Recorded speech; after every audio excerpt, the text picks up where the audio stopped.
Good morning, students. Last day we started chapter 9, The Making of the National Movement. And today our next topic is A Nation in the Making. Students, there were two type of groups. One were moderate and second were extremist. They both have their own individual thinking level, functioning level, and objectives. Methods were differ. It has often been said that Congress in the first 20 years was moderate in its objectives and methods.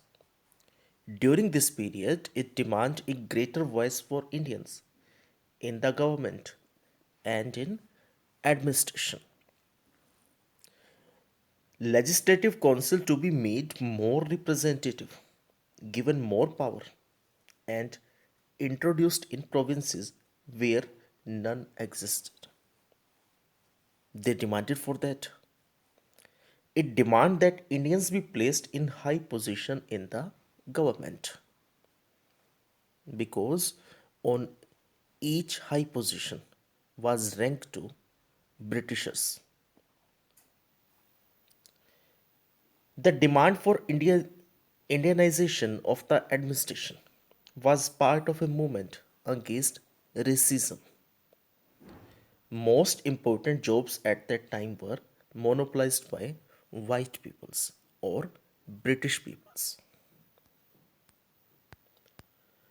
And the British generally assumed that Indians could not be given position of responsibility. They can't do well, they can't perform. British officers were sending a major part of their large salaries home.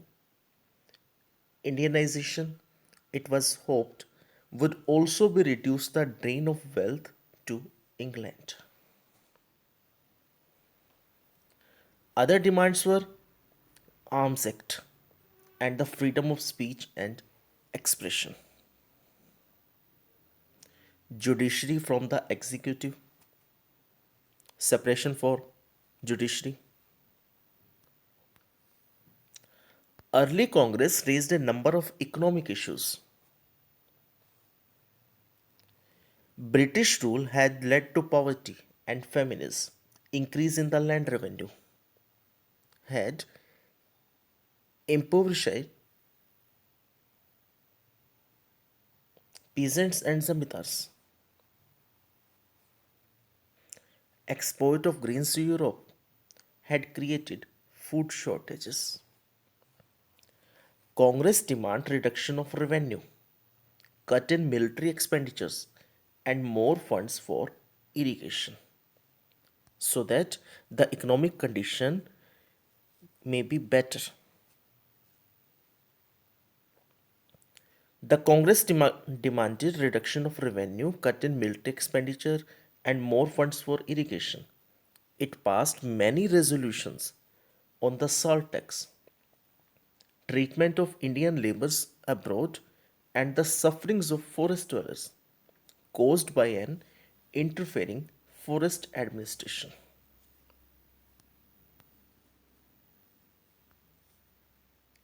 The moderate leaders wanted to develop public awareness about the unjust nature of British rule. Topics were issued, published in newspapers, articles, and showed how British rule was leading to the economic ruin. They criticized British rule in their speeches, sent representatives to different parts to mobilize public union, to collect them, to gather them for their independence, to their rights. They felt that the British had respect for the ideals of freedom and justice, and so they would accept the just demands of Indians.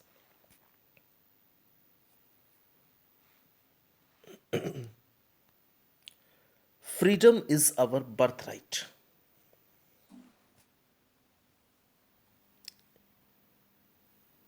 In this topic, we will discuss if famous politicians, famous authors, popular authors जो थे उस time पर, like Bipin Chandra Pal, Bal Gangadhar Tilak and Lala Lajpat Rai, were beginning to explore more radical objectives and methods. They criticized the moderates for their policy of prayers and emphasized the importance of self reliance and constructive work. They argued that people must rely on their own strength, not on the good intentions of the government. And people must fight for Swaraj. Who said that? Bal Gangadhar Tilak. Freedom is my birthright, and I shall have it. In this picture, we may identify Bal Gangadhar Tilak. In 1905, Viceroy Curzon partitioned Bengal. At that time, Bengal was the biggest provinces of British India, included Bihar and parts of Odisha. They partitioned Bengal because of their own benefits. The British argued for dividing Bengal for reason of administrative conveniences.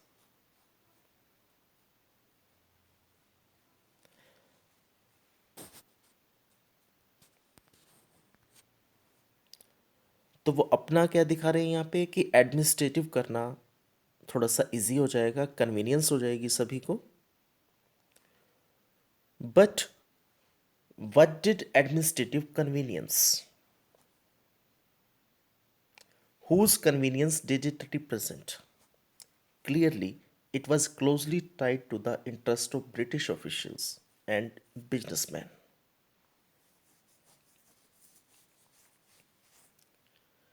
The government separated East Bengal and merged it with Assam. Perhaps the main British motives were to curtail the influence of Bengali politicians and to split the Bengali people.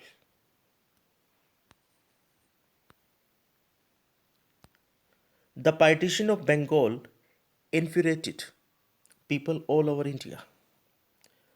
All sections of the Congress, the moderate and the radicals, as they may be called, opposed it. Public meetings and demonstration were organized. Novel's method of mass protest developed and the struggle started.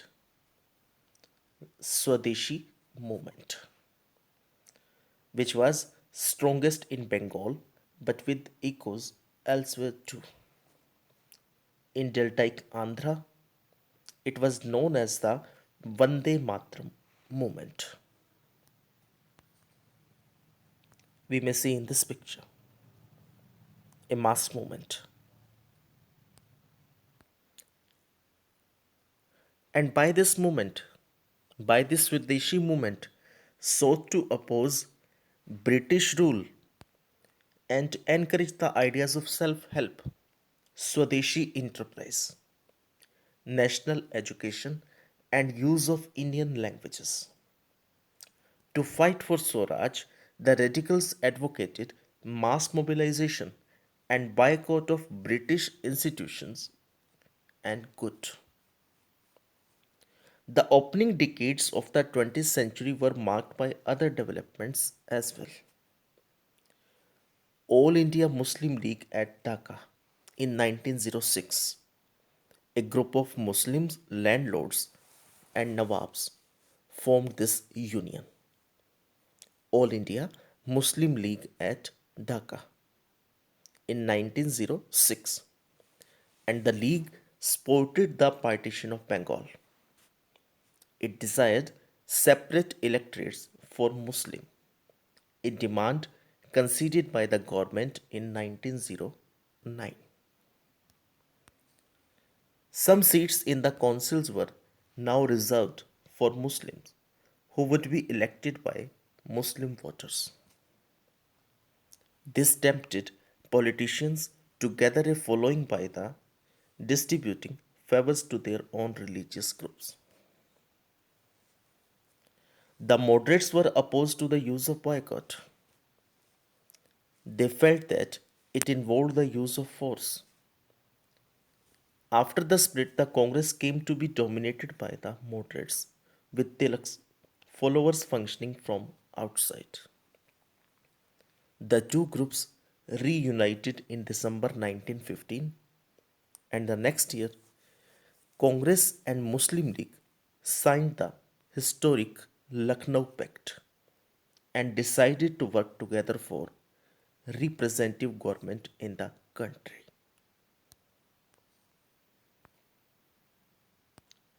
The growth of mass nationalism. After 1919, the struggle against British rule gradually became a mass movement. Peasants were involved, tribal societies were involved, students were involved, and women were also involved in this struggle, in this movement.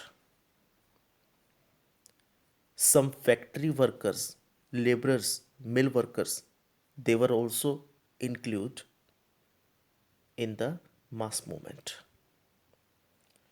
The First World War entered the economic and political situation in India. It led to a huge rise in the defense expenditure of the government of India. The government in turn increased taxes to balance economy. जितना वो expenditures कर रहे हैं military expenses जो हैं तो उसको cover up करने के लिए उन्होंने क्या किया टैक्सेस लगा दिए बिजनेस प्रॉफिट्स गेन करने के लिए increased military expenditures and the demands for war supplies led to a sharp rise in prices which created great difficulties for the common people. Demand of food products, shoes, dresses were raised. On the other hand, businesses groups reaped fabulous profits from the war. The war created a demand for industrial goods like jute bags, clothes, rails, and other necessary things demanded by army during the war.